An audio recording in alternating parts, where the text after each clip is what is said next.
where slaveholders' paper spreadsheets evolved into Microsoft Excel. The narrative that emerged was far more complicated. Many business people in different geographies were developing new data practices independently. What I saw was a series of interconnected business histories that show how data practices often thought of as quintessentially modern coexisted with and even complemented slavery. Planters' control over enslaved people made it easier for them to fit their slaves into neat numerical rows and columns. To borrow a 21st century business buzzword, slavery and quantitative management were synergistic. Studying the ways profit and innovation can accompany violence and inequality is particularly important in the world of modern capitalism. The mythology of capitalism suggests that many individuals pursuing their own interests can make whole societies wealthier. In our current moment, it is a commonplace to hear people argue that the freer the market, the greater the profit and the faster the growth. Generally, those offering such explanations assume that a free market does not include slavery, but as I have conducted my research, I have come to see things differently. From the perspective of slaveholders and other free whites, the freedom to enslave was an economic freedom. They feared abolition because of the ways it would restrict their rights to control labor and property. Viewed in this light, the abolition of slavery was a triumph of market regulation that restricted their economic freedoms, even as it offered freedom to so many others.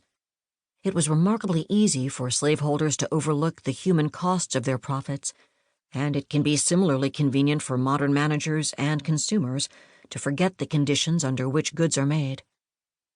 For me, a certain image captures this forgetting. Elaborate engraved book plates were sometimes pasted inside the front cover of account books. This one advertises the services of a New Orleans stationer selling blank books.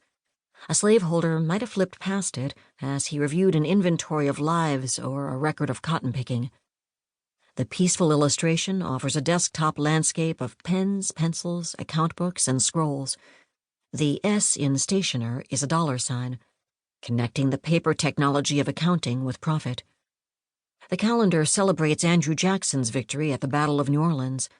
A stag, perhaps a paperweight, completes the pastoral view from the planter's desk. This view does not include slavery.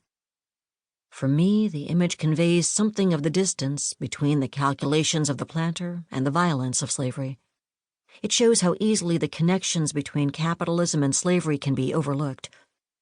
From the comfort of the counting house or a basement conference room, it is perilously easy to render human figures as figures on paper and to imagine men, women, and children as no more than hands. Introduction. Thomas Walter Pear's plantation journal looks like a lab notebook. Pear opened the book in December 1834, and what began as a simple daily diary was soon punctuated with tables and experiments. In 1842, he calculated and recorded average picking rates for cotton and peas for each of the enslaved men and women laboring on his plantation. Pear recalculated average picking rates again in 1847 and compared them to outputs in 1849, though this time he shifted from averages to maximums, perhaps optimistic he could accelerate the pace of labor.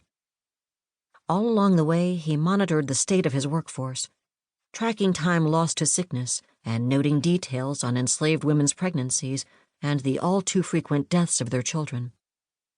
Pear also ran frequent experiments in cotton. He tracked output across a dozen types of manure.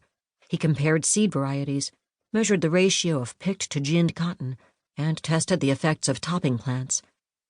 He even experimented with the spacing of potatoes, comparing results when planting 8, 10, 12, and 14 inches apart. Pear's potatoes were not for sale, but by his estimate they fed his workers from August 29 to December 17th, almost all of the picking season. In this way, potatoes could be metabolized into cotton and thus into profit. Pear practiced scientific agriculture, or what critics sometimes disparaged as book farming. He and other book farmers appealed to data as well as experience, believing that careful record-keeping and numerical analysis led to increased output and higher profits. Today, this outlook is familiar. Business people quantify almost everything.